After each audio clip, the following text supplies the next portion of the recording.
Serving amounts are easily changed. Just check the web page for correct ingredient measurements. Here are the ingredients for eggs in Purgatory.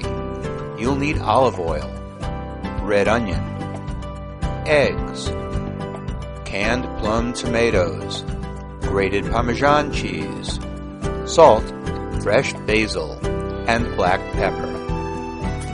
Okay, first slice the red onion, then slice the basil, and the best way to do that is to lay the leaves on top of each other, roll them up, and then cut thin slices. This cutting style is called chiffonade.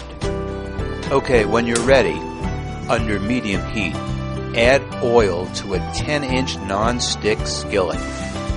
Then add the red onion and sauté until it's translucent. Add the plum tomatoes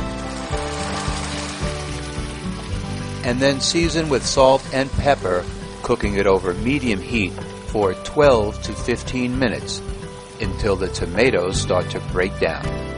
Give them a little help by chopping them up. Make spaces in the sauce and crack the eggs into them. Cover the pan and cook until the egg whites become white and the egg yolk is still runny, about 3 to 4 minutes. Sprinkle the basil and the cheese onto a dish that will go great on toasted slices of Italian bread. Eggs in Purgatory. One hell of a dish from simplefoodie.com.